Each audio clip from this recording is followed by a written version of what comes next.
그럼 이제 그걸 응시하면 될 거 아니에요. 그죠? 그걸 보고 그 공동체적인 삶을 살면은 거기에서 공동체가 만들어지는 거죠. 거기에서. 이게 2개 이상입니다. 개체라고 하는데 기본적인 단위를 개체로 보는 거죠. 개인이 아니라. 이렇게 봐야지만 좀 넓어져요. 왜냐하면 개인으로 보면 이제 인간주의에 갇히게 되죠. 개체라고 생각하기 시작하면 인간도 마찬가지로 있고 또 기계 그리고 동물 여러 생물체들 전체적인 구도가 되고 이렇게 되면 이제 공동체론이라고 하는 게 상당히 철학적인 존재론의 입장으로 들어가게 돼요. 개체라고 하기 시작하면은 그래서 지금 21세기의 이 시대의 공동체론이라고 하면은 철학적인 존재론의 한 개념으로서 충분히 가치가 있고 그렇게 생각을 해야지만 편협해지지 않는다라고 저는 봅니다. 기계와의 관계, 이게 이제 기계적인 개체와 이제 인간 개체와의 관계, 동물 개체와 인간 개체의 관계, 이게 개체적인 방면으로 상상을 좀 하고 생각을 좀 해보면은 그게 이제 어떤 공동체를 상상할 수 있는 철학적인 기반이 되는 거죠. 그래서 공동체가 가지고 있는 존재론적인 기반은 개체론 또는 상호개체론이라고 볼 수가 있게 됩니다. 근데 여기서는 이제 개체가 이렇게 있고 하나가 이렇게 있으면 이렇게 개체 자체가 있고 뭐 이렇게 있는 것이 끊임없이 어떻게 해야 됩니까? 이 관계성, 지난 시간에 했던 이 관계성을 통해서 상호적으로 뭔가가 여기서부터 창발될 수나 어떤 다른 개체들이 창발되어 나올 수 있는 관계가 형성이 되어야지만 된다는 것이죠. 그러니까 이것은 뭡니까? 어떤 멈춰있는 존재의 관계라고 하기보다는 생성하는 관계. 이것을 되기라고 하죠. 생성할 때 말씀드렸던 방식입니다. 그러니까 서로가 서로에게 서로의 되기가 형성되는 관계라고 하는 거죠. 남성은 여성이 될 수 있고 둘레저에 따르면 여성은 여성의 남성되기는 없다라고 얘기하는데 어쨌든 다른 존재의 가 되는 거. 이거는 뭐냐면은 사실 이성적인 작용이 아니고요. 정념적인 형태입니다. 흉이 가장 중시했던 공감이죠. 그 정념 중에서 타자에게로 다가갈 수 있는 정념들이 있습니다. 그 정념들이 활성화되었을 때 어떤 생성되는 관계들 이런 것들이 이제 중요하게 되는 겁니다. 그래서 어떤 새로운 것들이 생겨날 때 이때 이제 이런 것들이 전염되는 거죠. 이런 관계들이 전염되었을 때 거기에서는 공동체의 외연들이 확정되는 것이고 이 관계 자체가 굉장히 강한 형태로 나타났을 때는 그 공동체 외연이 적더라도 그 강도력이 많아지는 형태로 생겨나게 되는 겁니다. 때로는 세상 전체, 국가 전체가 가지고 있는 형태의 관계성보다는 우리 수유너머라는 이 공동체가 가지고 있는 관계성의 강도가 훨씬 클 수가 있어요. 훨씬 클 수가 있다는 거. 그게 이제 공동체의 힘. 라고 볼 수가 있는 것이죠. 제가 거기에 실번에 이렇게 해놨습니다. 우리는 어떻게 공동체를 살아갈 수 있는가, 살아낼 수 있는가. 처음에 제가 이제 어떤 의문들을 얘기를 했는데 이제 진정한 질문이라고 하는 건 이런 것이 돼야 된다는 거죠. 어떻게 공동체를 살아낼 수 있을까라고 얘기할 수 있지 않을까. 잠재적인 차원이 있죠. 잠재적인 차원에서 공동체적인 관계들이 이미 형성되어 있고 그것을 통해서 다른 것들이 되고 하는 방향이 있다면은 멀리서 살 필요가 없다라고 저는 봅니다. 이 관계의 차원이라고 하는 게 관계라고 하는 거, 개체들 간의 관계라고 하는 게 구체적이에요. 관계라고 했을 때 그 개념이 가지고 있는 구체성은 아마 관계의 그 개념을 할 때 말씀드렸지만은 인간의 본성 자체를 규정짓고 있는 것이기 때문에 굉장히 구체적으로 다가옵니다. 자식 관계, 뭐 부모 자식 관계, 동료 관계, 동지 관계 많죠. 그런 것이기 때문에 이제 구체적이죠. 그리고 또한 보편적이라고 볼 수 있습니다. 이 구체적이고 보편성의 차원에 있는 관계를 가지고 지금 현재를 바라보고 그 속에서 공동체적인 관계를 봐야 된다는 겁니다. 미래에 놓고 달려가는 관계 있죠. 그것을 통해서 또 환상들을 만들어내는 거죠. 과거를 회고하면서 하는 것도 바로 환상이라고 볼 수가 있지 않을까요? 근데 이제 이게 사실 의지의 문제이기도 해요. 의지의 문제이기도 합니다. 의지가 강하고 약하고의 문제가 아니고, 이게 수동적인 측면도 강해야 되고요. 그리고 이제 능동적으로 뭘 해나가야 되는 측면도 강해야 되는데, 그렇다고 해서 뭐 니체식의 초인을 원하는 건 아니죠. 공동체적 인간을 지금 얘기하는 거예요. 일단은 수동적인 측면들, 다른 사람들 정념을 받아들이고 거기에 공감하는 것, 이게 이제 수동성에 기반된 관계 형성이라고 볼 수 있는데요. 이 기본적인 것으로부터 시작되는 것이 가장 좋다라고 저는 보여집니다. 이게 이제 의지라고 하는 것이 거기에 생길 수가 있다는 것이죠. 이게 수용적인 그 능력들, 이 수용적인 능력들이 쌓이는 것, 그래서 누적되고 하면서 어떤 능동성들이 개발될 수 있다는 것을 이제 얘기될 수 있을 것 같습니다. 근데 이게 그런데 지난 시간 스토아적인 윤리라고 하는 것이 도덕주의고, 그 도덕주의라는 것이 개인이라는 것을 기반으로 해서 개인의 도덕성을 함양하는 방향으로 후기 스토아는 같다라고 얘기를 했는데, 그러니까 이 도덕적 결단은 아니에요. 그렇겠죠. 왜냐하면 이게 고립된 개인이나 유아론적인 어떤 그 지성의 활동에 의해서 생겨나는 의지는 아니거든요. 문제는 항상 누군가가 좋아하고 우발적으로 만나고 하는 과정 속에서 뭔가를 수용한다거나 아니면 능동적으로 무엇인가를 관계를 다른 것을 형성한다거나 이 관계 속에서 생겨나는 어떤 성공과 같은 것을 통해서 제도를 발명한다거나 하는 방식으로 의지를 내는 것이죠. 의지라고 하는 것은 항상 양면성이 있어요. 수용적인 의지도 있는 거죠. 능동적인 의지도 있습니다. 근데 수용해 가면서 어떤 것이 능동적으로 발현되기를 바라는 거죠. 만약에 능동적인 것들이 너무 많이 발현되면 이건 독단이 되는 거예요. 그러니까 그런 것들이 이제 조심해야 되는 것이기도 합니다. 항상 이제 두 쌍으로 움직인다라고 보시면 되겠죠. 공동체가 하나만 가지고 됩니까? 그건 고립된 개인이죠. 예? 항상 둘 이상이 만나는 것. 여기서부터 정념이 소통하고 거기서부터 새로운 제도 또는 새로운 것들이 발명되어 나가는 것. 작은 것이라 하더라도 뭐 말을 발명할 수도 있는 거고, 예, 규칙들을 발명할 수도 있는 거고, 행사를 발명할 수도 있는 거고, 예, 그런 것이죠.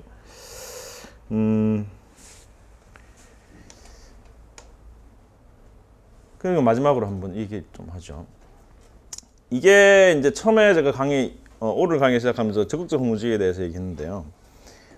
첫 번째 강의에서 철학이 가지고 있는 힘이 그 회의주의와 상대주의를 극복한다. 그리고 소극적 허무주의를 극복한다라고 말씀을 드렸습니다. 그래서 이 공동체가 가지고 있는 힘이 바로 이러한 것을 극복할 수 있는 힘이라고 볼 수가 있죠. 한번 생각해 보십시오.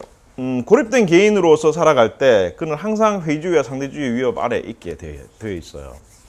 왜냐하면은 그가 가지고 있는 것이 공동성을 발견할 수가 없기 때문이죠. 그가 가지고 있는 것에 공동성을 발견할 수가 없기 때문에 고립되고, 그래서 스스로가 자기 자신에게 대해서 회의하고 그리고 세상에 대해서 회의할 수도 있는 거죠.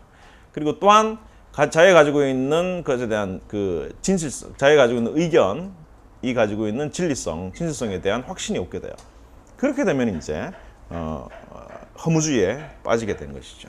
그렇지만 이 허무주의 자체는 자기 자신의 고립된 개인이 가지고 있는 허무주의일 뿐이고, 그래서 이건 소극적 허무주의라고 볼 수 있습니다. 자기 자신에 대한 좌절인 거죠.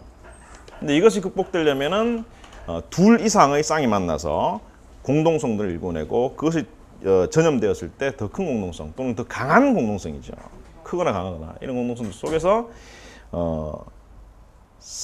세계가 가지고 있는 허물을 봐야 되지 않냐라는 생각을 합니다. 세계가 가지고 있는 허물은 뭡니까? 우리가 살고 있는 세상이 유한하고, 또한 어떤 경우에서든지 긍정적인 측면보다는 부정적인 측면이 더 많으며, 그리고 또 행복한 사람들보다는 불행한 사람들이 더 많고, 부자인 자들보다는 가난한 사람들이 더 많으며, 멀쩡한 사람들보다는 병들어 있는 사람들이 더 많다는 것. 그리고 우리 자신이 그러한 인간들이라는 것.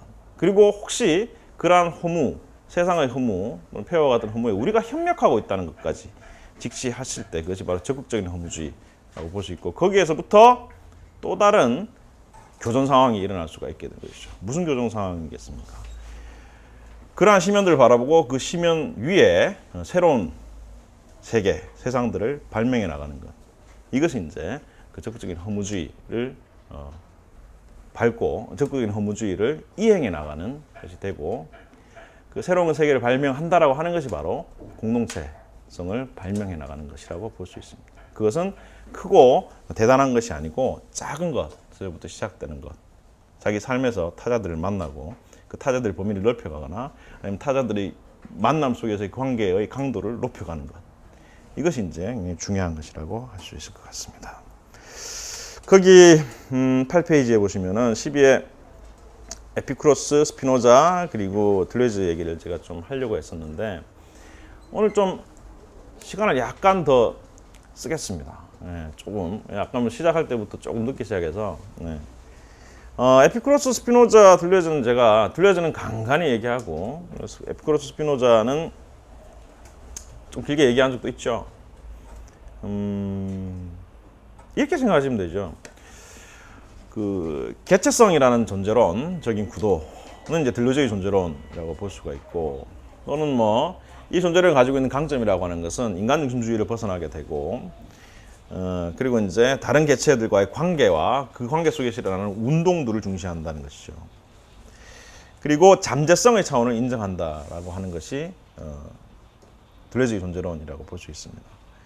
그리고 그 위에 우리는 항상 스피노자가 가지고 있는 윤리정치적인 역동성을 생각을 해볼 수가 있을 것 같아요. 스피노자와 윤리학이 가지고 있는 힘은 그가 가지고 있는 실체론이라기보다는 양태론이라고 할 수 있을 것 같아요.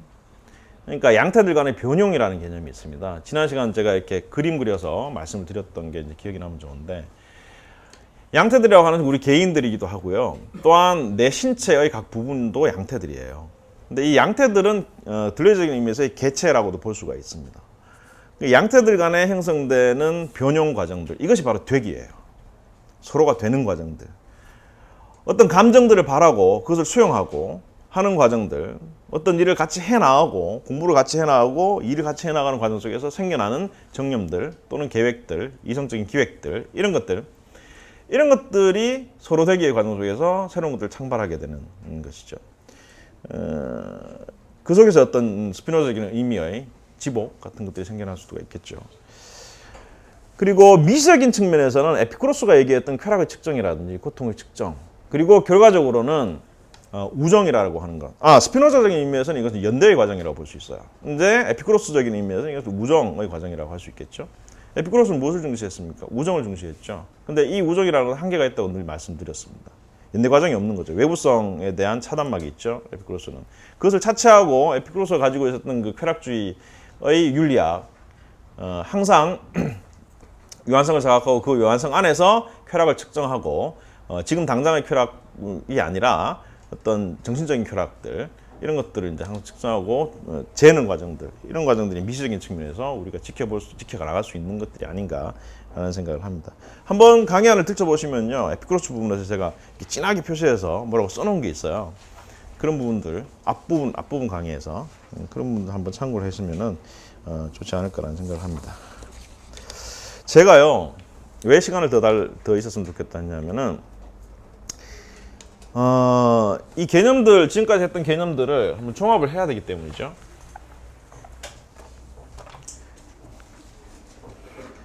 제가 좀 편집증이 있는 것 같아요. 이런 거 안 하면 또 네. 우리 처음에 철학이라는 개념을 했습니다. 그죠? 철학의 개념은 지혜 사랑이다라고 했는데, 그럼 지혜 사랑인데 어떤 지혜냐? 기억나실지 모르겠지만 이것은 대상이 없다라는 거죠. 비대상의 대상으로서의 지혜. 여기에 대한 지혜죠. 모든 학문들은 어떤 대상을 가지지만 철학은 대상 없는 것들을 얘기한다. 대표적인 것이 개념이죠. 개념을 가지고 하는 것이 철학이라고 볼 수 있다고 했습니다. 이 반대편에 보면은 사람들은 보통 자기 자신이 앞에 있는 것, 앞에 있는 대상, 대상을 뭐라 그러죠? 독일어는 게겐슈탄트라고 하는데 앞에 세워져 있다는 뜻이에요. 앞에 세워져 있는 어떤 대상이 있다라고 얘기합니다. 이것은 이제 대상의 환상이라고 할 수 있겠죠. 철학적인 입장에서 보면 말이에요. 사실 대상이 있다라고 하는 것은 이제 존재론적인 측면에 존재한다라는 것인데, 항상 운동하고 있는 대상들 같은 것은 존재한다라고 볼 수 없죠. 대상이 존재한다는 환상이에요. 그래서 이것이 이제 우리가 배웠던 존재 또는 생성 이라는 것으로 얘기될 수 있을 것 같습니다. 그러니까 아리스토텔레스 얘기할 때 제가 말씀드렸듯이 존재의 측면에 집중해서 아리스토텔레스를 보느냐, 아니면 생성의 측면에 집중해서 아리스토텔레스를 보느냐에 또 달라진다. 그 말씀드렸었죠. 그래서 이제 철학이라고 하는 것의 가장 큰 대상이 존재와 생성인데, 존재 쪽에서 생성으로 가느냐 아니면 생성 쪽에서 존재를 바라보느냐에 따라서 이제 좀 달라지겠죠. 세상이 좀 달라 보이게 되겠죠. 이를테면은 존재를 중시하는 존재하는 것, 여기 존재하는 이것을 중시하는 측면에서는 아까 얘기했던 본질이 굉장히 중요해야 됩니다. 본질이라는 게 뭐죠? whatness, 무엇임이라는 것이죠. 무엇인가라고 묻는 것, 거기에 무엇이다라고 대답하는 걸 중요시하는 거죠. 정의가 중요시해지는 것이고. 성격들도 한번 생각해 보세요. 이 사람이 본질주의자 같다. 그러면 굉장히 깐깐하고 까다로운 사람의 경우가 많이 있을 것 같아요. 그죠? 딱 떨어지지 않으면은 불안한 거지. 스스로도 한번 생각해 보십시오. 근데 생성의 측면에서 존재를 바라보는 것 같은 경우에는 일단 실제 하는 것, 무엇이 실제인가, 또 실제 하는 방식이 뭔가, 이것은 무엇인가라는 것보다는 어떻게, 누가라는 질문을 하는 거예요. 실제 하는 것들이라고 하는 것은. 이게 실제 하는 것들은 존재와도 연관이 있어요. 이게 제가 지금 이렇게 그린 이유가 늘 변증법을 취하기 위해서요. 존재와 생성을 갖다가 대립구도로 보는 방식은 변증법적인 구도예요. 해겔의 대논리학의 첫 번째 개념이죠, 이게. 존재, 생성, 존재, 무, 이렇게 그 가운데 생성 이런 말이 있는데 이게 반대 관계는 아닙니다. 그렇게 보시면은 개념을 상당히 해결적인 구도로 보시는 거고, 그래서 서로가 이제 기량하는 관계라 그러죠. 존재의 구도와 생성의 구도. 어느 것을 어디에서부터 먼저 보느냐 이렇게 되는 거죠. 그래서 실제하는 것이 어떻게 실제하고 누가 실제하는가라는 것이 중요해지게 되는 겁니다. 그리고 이제 존재라는 측면에서 바라보면 일반적인 것들 그리고 추상적인 것들이 중요시 되게 됩니다. 일반성, 추상성이 중요시 되게 돼요. 생성이라는 측면에서 바라보면 이거는 보편적인 것, 구체적인 것이 이제 중요해지죠. 일반성과 추상성과 일반성과 보편성 구별을 하라 그러면 잘 못하시는 분들이 있는데 일반성은 추상성과 통하죠. 추상이라는 게 뭡니까? abstract죠. 밖으로 끄집어낸다는 거죠. 무엇을 추출한다는 겁니다. 무엇을 추출합니까? 그 중에서 가장 핵심이 되는 것만 추출한다는 거죠. 그 나머지는 배제되는 거예요. 네. 대표. 이것은 곧 뭐와 통하느냐면은 표상. 표상을 어떻게 합니까? 우리는 실제로부터 추상합니다. 추상에서 표상화 작용이 일어나거든요. 근데 생성은 보편성이라는 것은 그렇게 이제 쭉 뽑아내는 것이 아니라 유니버설한 거죠. 유니버설한 겁니다. 그래서 모든 것들을 아우르는 거라고 볼 수 있습니다. 그 모든 것을 아우른다는 건 구체적인 것들을 아우른다는 거예요. 추상성과 일반성이라고 하는 것은 모든 것을 아우르는 구체성이 아니라 대표적인 것을 뽑아내서 표상한다는 의미죠. 존재가 그런 거라고 볼 수 있습니다. 운동하고 있는 생성하고 있는 대상들 가운데 대표적인 것을 딱 뽑아서 생성하는 거죠. 우리가 많은 사회적인 공동체적인 형식들이 있지만 그 중에서 우리는 항상 무엇을 떠올리는 데 익숙하냐면 국가라는 표상을 떠올리는 데 익숙하고 의회라는 것을 떠올리는 데 익숙한 거죠. 이런 것들이 추상이고 일반성입니다. 세계가 달리 보일 수가 있다는 거죠. 이렇게 됐을 때. 그래서 이와 같은 방식에서 뭐가 생겨나게 될까요?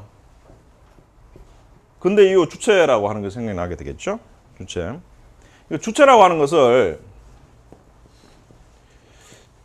실체에 가깝게 보느냐 또는 이제 존재 생성에 기반해서 주체라고 하는 것을 양태를 중심으로 바라보느냐에 따라서 주체가 가지고 있는 형상이 달라지게 됩니다. 배웠던 거 생각하시면 실체라고 하는 것은 고정불변한 거예요. 주체라고 하는 것을 실체로 본 대표적인 철학자는 데카르트죠. 그죠? 사유실체, 연장실체 이렇게 얘기하잖아요. 주체는 사유실체죠. 데카르트적 의미에서는. 이거 양태로 본다라고 하는 것은 그렇게 고정불변하는 것으로 보는 것이 아니라 항상 뭐 하는 것으로 봅니까? 스피노적인 구도죠. 변형되는 것, 변형하는 것, 수동성과 능동성을 함께 가지고 있으면서 서로 대기를 하는 것. 이것이 이제 주체를 양태적인 구도에서 보는 것이라고 볼 수 있습니다. 자, 그럼 이제 국가론적인 사회철학, 정치철학적인 측면에서 이게 다 이어져 있는 거죠. 철학이라고 하는 것은 상당히 뭐랄까, 물론 이제 아리스토텔레스가 들으면 좀 반대하겠지만 개념들 간의 연관성이 좀 되게 뚜렷하게 그려질 수가 있는 겁니다. 이렇게 이 대상의 환상 그리고 이제 존재, 일반성과 추상성, 실체적인 측면 주체를 바라보는 것에서는 일단 여기서는 국가라는 형상이 생겨날 수가 있게 돼요. 국가라는 형상이 이런 측면에서 이렇게 갈 수도 있겠죠. 왜냐하면 국가라고 하는 것은 에따트예요. 이게 이제 딱 서 있는 거죠. 그 substance, 실체에 가까운 거죠, 이게. 그래서 state인 거죠. 정체, 정치 체제에서의 국가를 얘기하는 겁니다. 그리고 또 국가라는 형상 자체는 주체를 실체로 불러 세우는 것이 또 국가이기도 해요. 정치학적인 구도 내에서. 어떻게 불러 세웁니까? 늘 얘기하자면 주권자로서 불러 세우죠. 근데 그 주권자라는 게 환상이라는 것을 나중에 알게 되는데, 당연하죠. 국가라고 하는 것이 대상을 환상에 기반하고 있기 때문에 그것이 불러 세우는 이제 개인, 주권자로서의 개인도 환상인 거죠. 왜 환상입니까? 그 주권자로서의 개인 내에는 자본주의라고 하는 경제 구도 내에서는 부르주아들 또는 뭐 있는 자들, 가진 자들, 이들만이 이제 주권의 개체로 불러 세워지는 것이고, 비가시적인 자들 아니면 목 없는 자들 같은 경우에는 이러한 주체로서 불러 세워지지 않는 것이죠. 그러한 자들이 어떤 형태로 이제 존재하게 되냐면 양태적인 형태로 존재하게 되고, 이들이야말로 이제 공동체의 구성에 결정적인 영향을 미치게 되는 사람들이라고 볼 수가 있습니다. 왜냐하면 이들은 국가라고 하는 실체 또는 이제 어떤 개인이라고 하는 그 실체적인 형상 바깥에서 끊임없이 뭔가를 만들어내고 새로운 것들을 만들어낼 수 있는 역량, 잠재성들을 가지고 있기 때문이죠. 혁명적인 시기에 항상 이 양태적인 구도 내에 있는 공동체의 그 개체들, 그러니까 목 없는 자들 또는 비가시적인 자들이 그것을 주체로 드러나는 그것이 바로 혁명적인 정세죠. 이 정세들 생각하시면 됩니다. 그러니까 이 부분에서 이렇게 이제 개념적인 구도가 형성되어진다라는 겁니다. 주체는 뭘로 이루어져 있습니까? 보통 이제 이성, 감정 이렇게 되죠. 이 이성과 감정도 이제 서로 기량하는 관계인데, 이성 쪽에서 감정을 바라보느냐, 감정 쪽에서 이성을 바라보느냐, 정념 쪽에서 바라보느냐에 따라서 또한 또 달라지게 될 겁니다. 그래서 주체 이성적으로 이성에서 바라보게 되면 이게 이제 이 주체들이 모여서 뭐를 이루게 됩니까? 사회를 이루게 되죠. 사회를 이루게 되죠. 자, 사회계약론의 측면에서 바라보면 이 이성적인 계약관계예요. 그냥 아까 얘기했던 사회계약론에서 반대했던 휴머의 구도에서 바라보는 이 감정적인 관계에 기반해서 사회를 바라보는 거죠. 그리고 이제 현대 철학자들이 많이 참조하는 타르드, 가브리엘 타르드 같은 사람들도 감정에 기반해서 사회를 바라보는 사람입니다. 그러니까 이렇게 봤을 때 사회에 대한 구도를 달라지게 되겠죠. 그리고 이 사회라는 것을 이제 기반으로 해서 이렇게 수렴되는 경우가 있는데, 사회가 국가 쪽으로 수렴되면은 대개 다 이성적인 것, 즉 사회계약론적인 측면에서 국가 쪽으로 수렴되는 경향이 생기게 되는 것이죠. 이때는 사실상 관계성이라기보다는 거란을 이렇게 넣죠. 비관계성. 이 중요해집니다. 진정한 관계성이라고 볼 수가 없지 않나라는 측면에 좀 비판적인 생각이 들어가 있는데 왜 그렇겠습니까?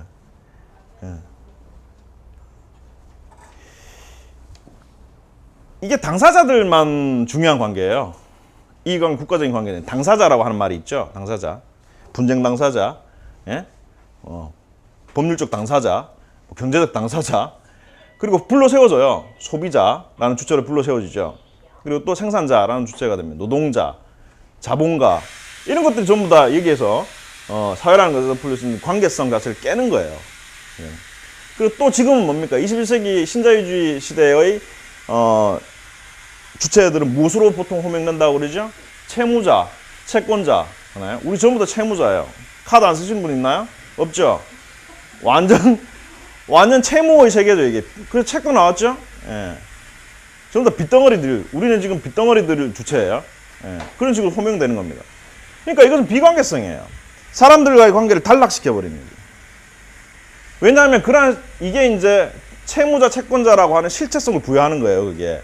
그래서 이 사람이 채권자이면서 채무자일 수 있지만은 그 안에서 이제 분열이 되는 거죠. 그리고 한 사람이 채무를 가지고 있지, 이 사람이 채무를 누가 대신 해준다는 것은 선의가 아니면 안 되죠. 예. 보증 서면 되겠죠, 보증. 보증 잘 서주나요? 안 서줍니다. 이게 이제 비관계성으로 흘러가는 거죠. 이것이 이제 공동체로 갔을 때 관계성이라는 것이 형성되는데, 이것은 이성적인 것이기도 하지만 감정적인 부분이 더 많이 있죠. 인간이 본성적으로 감성이라고 하는 것은 양면성이에요. 분노와 불안, 그리고 이질감, 그리고 이제 부정적인 감정도 있는 반면에 긍정적인 것들, 기쁨을 만들어주는 감정들, 공감이라는 것도 있게 됩니다. 공동체를 형성하는 관계성이라고 하는 것은 이 감정들 내에서 흉이 말한 방식의 공감의 감정에 기반해서 다른 개체들과의 되기를 형성시킬 수 있는 겁니다. 지성이나 이성이라고 하는 것은 근본적으로 어떤 욕망이냐면 범주화 욕망이 있어요. 그러니까 어떤 것을 가르고 분석하고 그럼 나중에 종합하죠. 이 종합한다는 것은 어떤 것을 창발해낸다는 것이 아니라 양쪽으로 대등하게 만든다는 거예요. 대등하게 만든다는 거예요. 그리고 거기서부터 추상화해내죠. 어떤 일반성을 이제 대표해내는 것들을 만들어내게 됩니다. 근데 정념이라고 하는 것은 경계가 불분명한 어떤 관계들을 얘기하죠. 가르는 게 아닙니다. 어떤 것에 공감한다라고 하는 것은 그와 나의 사이의 거리를 어느 정도는 가늠할 수 있지만은 그와 나의 사이가 어느 정도는 가깝지만은 완전히 그가 될 수 없는 관계예요. 이것은 나와 비아가 함께 있는 것이 정념의 관계예요. 좀 어렵게 나라는 것이 있지만은 나 아닌 것도 함께 있는 것이 정념이에요. 항상 그렇죠. 대상 있는 분노라는 거지. 대상과의 관계가 어떻습니까? 그게 나도 있고 비아도 있는 거죠. 네. 그런 방식으로 관계가 형성되기 때문에 이 공동체라는 것이 가능해지는 것이 바로 됩니다. 이게 사회라는 것의 기점으로 이렇게 되는 거죠. 자, 또 하나 해보죠. 이쪽으로 갈수록 개념들 자체가 초제적이고 초월적인 구도를 형성하게 됩니다. 이렇게 가면은 이것이 이제 내재적인 구도를 형성하는 개념들이 되죠. 이것도 볼까요? 이렇게 보시면은 이쪽으로 하면은 이제 어떤 것이 현실화되는 현실성 주체가 현실화되고 이렇게 되죠. 근데 이 밑으로 가면 갈수록 잠재적인 공동체부터 시작해서 잠재성을 형성하는 개념들이 생겨나게 됩니다. 사실상 여기 있는 이쪽은 이제 주로 근대 모더니티라고 하는 근대성과 굉장히 연관이 많은 거예요. 모더니티라고 근대성과 연관이 많은 거죠. 표상되는 것, 그죠? 대의되는 것, 정치적으로. 그리고 인식론적으로 양식이라는 거, 양식이라는 건 뭡니까? 우리가 알고 있는 상식이죠. 상식의 중요성. 그리고 시간론적으로는 근대적인 시간성, 이것을 뭐라고 합니까? 크로노스라고 하죠. 시계의 시간, 실체화된 시간입니다. 그리고 또한 의지적인 것들이 드러나긴 하지만 그것이 표면적인 방식으로 드러날 수밖에 없는 형태들입니다. 이쪽은 그 반대의 형태를 가지고 있다고 보는데요. 이쪽으로 갈수록 어떤 형태입니까? 사건, 표상이 아니라 이제 표상으로 굳어진 것이 아니라 사건, 생성, 그리고 그것에 대한 해석, 그리고 양식이 아니라 역설, 시간에서도 크로노스가 아니라 어떤 사건으로서의 아이온의 시간성, 그리고 의지에 있어서도 수용하고 능동적인 그런 의지의 양면성들이 모두 다 발휘될 수 있는 그러한 개념들이 여기에 이제 있다고 할 수가 있는 것이죠. 이쪽이 이제 근대적인 모더니티라고 한다면 이쪽에서 중시되고 있는 것은 보라 현대 철학에서 굉장히 중시되고 있는 개념들이라고 할 수가 있습니다. 자, 저는 제 소임을 이제 다 한 것 같아서 좀 개운한 것 같아요. 예. 정말도 수고들 하셨습니다. 질문 시간이 없을 것 같네요. 그래서 잠깐 한 개 정도를 받을 수 있을 것 같긴 한데 일단 하나만 한번 하고 그리고 뒤풀이 때 하도록 하겠습니다. 본 강의는 여기서 마치도록 하겠습니다.